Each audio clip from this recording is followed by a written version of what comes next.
Hi Teresa, how are you? I'm fine, thank you. And you? Yeah, fine, thank you. Can you please shortly introduce yourself and the company you are working for? Yes, I'm Teresa from Portugal, from Porto. I work at 𝙏𝙬𝙮 𝙎𝙩𝙖𝙮 𝙬𝘼. I don't work here very long ago, but my experience is now 4 years and a half. Mm-hmm. Yeah.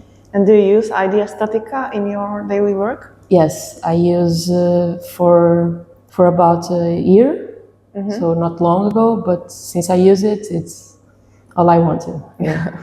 And for what type of projects do you use it?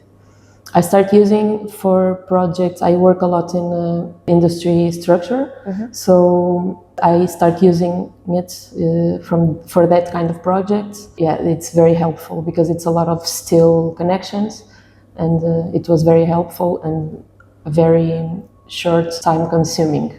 Yeah.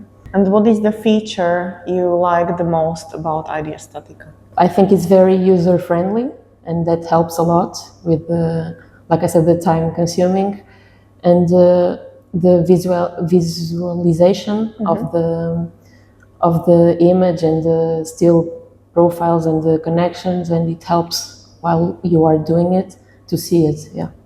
Would you maybe recommend this software to other engineers? Yes, without a doubt, I will recommend. Yeah, it's worth it. Thank you very much and good luck with your future projects. Thank you, you too.